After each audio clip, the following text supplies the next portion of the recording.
আর বাইরে যাওয়ার দরকার নাই, আইনি লড়াই আমার আইনজীবী করবে, মাঠে ময়দানের লড়াই ইমতিয়াজ ভাইরা করবে, আইনসভার লড়াই নওশাদ সিদ্দিকী করবে, ইউনিভার্সিটির লড়াই প্রফেসররা করবে। এখন আপনি ভুলে যাচ্ছেন কেন?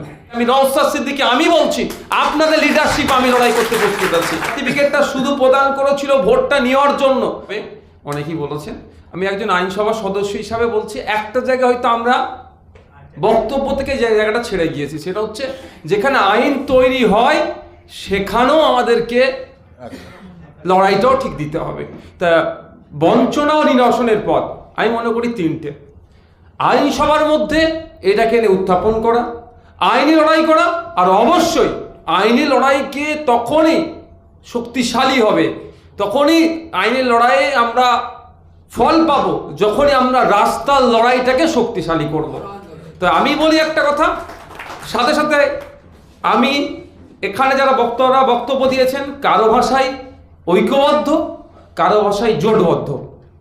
তো নওশাদ সিদ্দিকী হিসাবে আমি বলছি, আমি শুধু এই সংখ্যালঘুদের ওবিসি সার্টিফিকেট বাতিল নয়, ইতিপূর্বে আপনারা জানেন যারা যারা SC ST fake SC certificate কিন্তু আজকে ছেয়ে যাচ্ছে, তারাও আজকে ডিপ্রাইভ হচ্ছে। আজ অরিজিনালি যারা এসটি এসসি তারাও কিন্তু বঞ্চিত হচ্ছে, তাদের জন্য কিন্তু আমি বিধানসভায় আওয়াজ তুলেছি, আর সংখ্যালঘুদের ওবিসি বিষয়টা নিয়েও আমি আওয়াজ তুলব।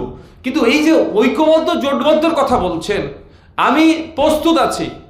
আমি ব্যক্তিগত এখানে যদি বলি, আমি বিধায়ক স্যারের পরিচয় ছেড়ে এসে বলছি, আপনারা ঐক্যবদ্ধ হন, আপনারা এগিয়ে আসুন, সবাই আমিও বলছি ঐক্যবদ্ধ হয়। কিন্তু কিভাবে ঐক্যবদ্ধ হব?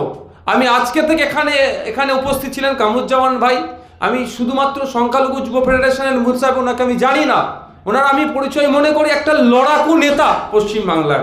এখানে আমাদের ইমতিয়াজ ভাই আছেন, যথেষ্ট লড়াকু নেতা, অধ্যাপকরা প্রফেসর স্যাররা আছেন, আমাদের আইনজীবীরা আছেন। আসুন, আপনারা রাস্তা বলুন, কোন রাস্তায় গেলে ঐক্যবদ্ধ লড়াই করতে হবে। আমি নওশাদ সিদ্দিকী আমি বলছি, আপনাদের লিডারশিপ আমি লড়াই করতে প্রস্তুত আছি। আমি লিডার হব এটা আমার ইচ্ছা নয়। এই যে সমস্যা চলছে, চলমান সমস্যা, আমার ইমতিয়াজ ভাই ঠিক কথা বললেন। আমার উত্তরপাড়া স্টেশনে যখন হকারদের দুর্গাপুজোর ঠিক আগে তাদেরকে উচ্ছেদ করা হয়েছিল, মারধর করা হয়েছিল, কিন্তু দুঃখের বিষয় সেই রকম মানুষের কিন্তু সহযোগিতা পায়নি।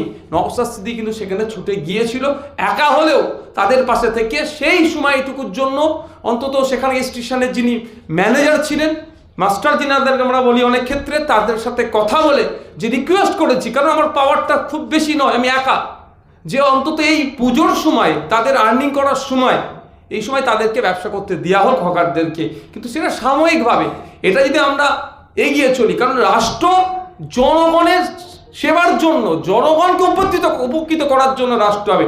রাষ্ট্র বিজনেস করার নাম নয়, বেসরকারিকরণ করে রাষ্ট্র আজকে বিজনেস করে নিচ্ছে জনগণকে উপেক্ষা করে। কিন্তু এই যে কথাটা এস্টাবলিশ কোথায় হবে? একটা আইনি লড়াই হবে, কিন্তু মাঠে ময়দানে আমাদেরকে থাকতে হবে। তাই বলবো একটা কথা, যে কথাটাতে কে বললে আমার মনে আসছে না, যে সার্টিফিকেটটা শুধু দিয়েছিল ভোটের কারণে।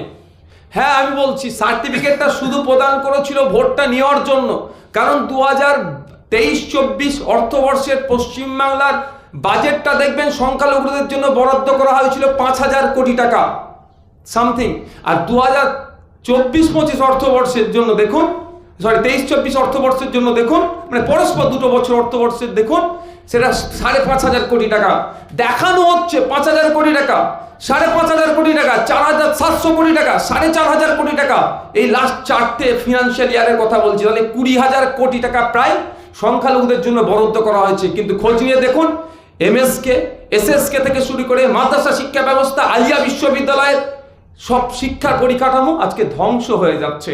কিন্তু দেখানো কি হচ্ছে, যে এত বরাদ্দ করেছে। ঠিক একইভাবে ওবিসি সার্টিফিকেটটা জেনে বুঝে ইচ্ছাকৃতভাবে ভুল করা হয়েছে, কারণ এটা নিয়েও একটা সংখ্যার মানুষকে রাজনীতি করতে যেমন দেওয়া হবে, ঠিক এটাও দেখিয়ে সুপ্রিম কোর্টে গিয়ে একটা এসএলপি করে তথ্যের অসত্য কিছু তথ্য সেখানে, মানে তথ্য কম দিয়ে বলবে তোমাদের হয়ে আমি লড়াই করছি, আবার আমার পাশে থাকো, আমি তোমাদের হয়ে লড়াই করবো, এটা বলার জন্য।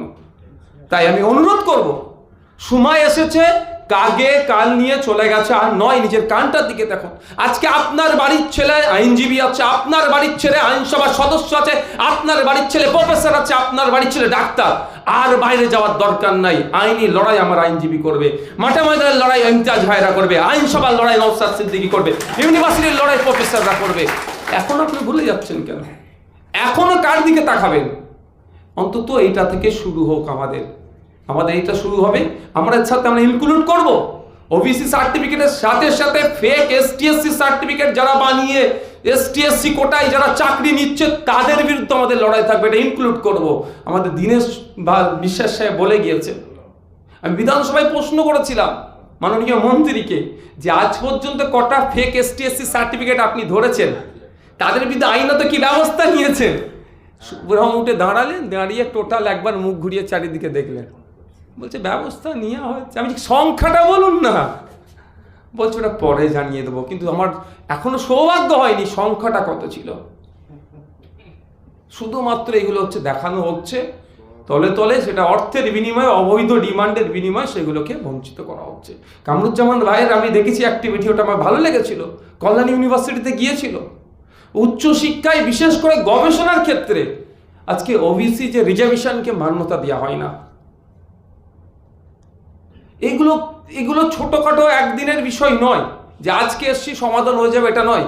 কিন্তু আমাদের এগুলোকে নিয়ে চর্চা করতে হবে, এগুলোকে নিয়ে ভাবতে হবে আগামী দিনের জন্য।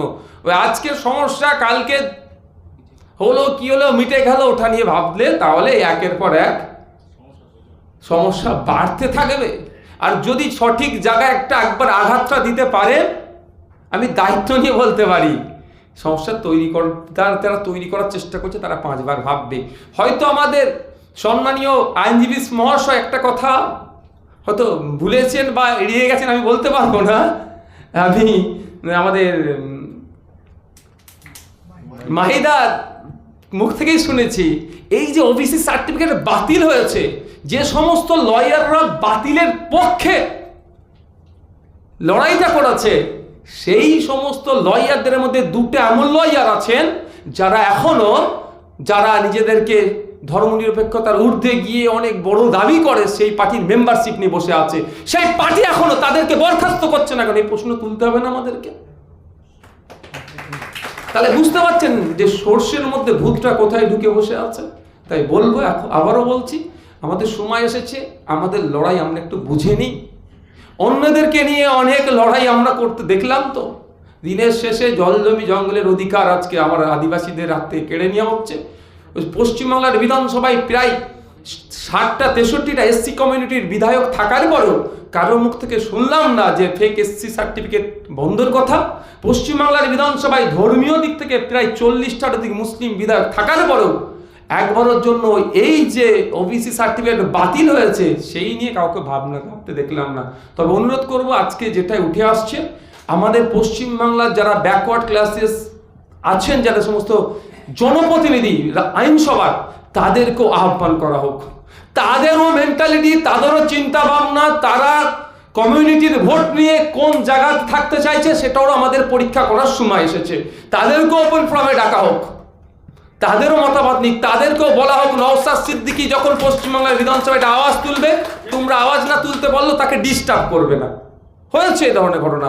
আমি যখন কোনো বিষয় নিয়ে কথা বলি, আগে তো ওরাগুলোই বেশি ডিস্টার্ব করে, সেগুলো ডাকা হোক, তাদের চিঠি দেন। আপনার নাগরিক সমন্বয় মঞ্চকে আমি বলবো, আপনারা আবার ডাকুন, আপনারা যে তাদেরকেও ডাকুন যে আসুন, আপনারা তো এই ওবিসি কমিউনিটির ভোটেই তো এমপি হয়েছেন, এমএলএ হয়েছেন, এবার তাদের কথা এসটি এসসি কমিউনিটি মানে ব্যাকওয়ার্ড ক্লাস যারা আছে তাদের ভোট নিয়ে হয়েছেন, তাদের কথাগুলো একটু উত্থাপন করুন।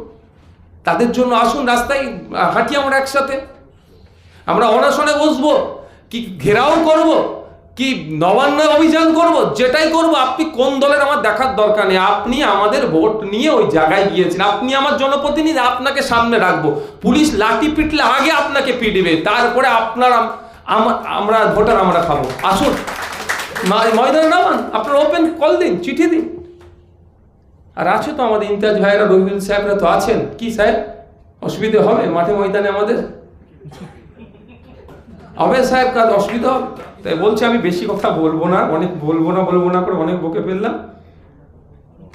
একটা কথা বলি, এই ওবিসি প্রসঙ্গে যখন এসছে, আপনারা প্রমোশনের ক্ষেত্রে অন্য অন্য রিজার্ভেশন যারা ভোগ করছে তারা কিছুটা সুবিধা পেলেও এতই দুর্ভাগ্য ওবিসিদের, রিজার্ভেশনে কিন্তু ওবিসিদের কোনো মান্যতা দেওয়া হয়নি। আপনি এখানে ক্যালকাটা পুলিশের আন্ডারে আছি তো আমরা, আমি একটা শুধু উদাহরণ দিচ্ছি, কলকাতা পুলিশের যদি কারোর সাথে আপনাদের যোগাযোগ থাকে তাদেরকে জিজ্ঞাসা করবেন, এসটি এসসির ক্ষেত্রে কিছুটা হলো মান্যতা দেয়, প্রমোশনের ক্ষেত্রে ওবিসি যারা সার্টিফিকেট আছে তারা প্রমোশন পর্যন্ত ফ্যাসিলিটিসটা পাচ্ছে না। আমরা কোন জায়গায় আছি, কোন লেভেলটাতে আমরা আছি, একটু ভাবার দরকার আছে।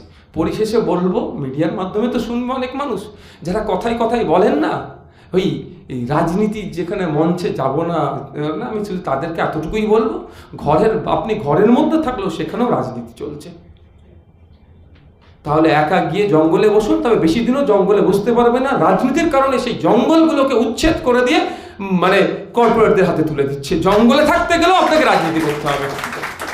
অনুরোধ এটাই, ওই রাজনীতি করবো না বলে কারো চাটুকারিতা না করে, তাবেদারি না করে আসুন, সোচ্চার হন, যে যার ফিল্ড থেকে হন, মানুষের জন্য কথা বলুন, সোসাইটির জন্য কথা বলুন, তাহলে সোসাইটি মানুষ এগিয়ে যাবে। ধন্যবাদ।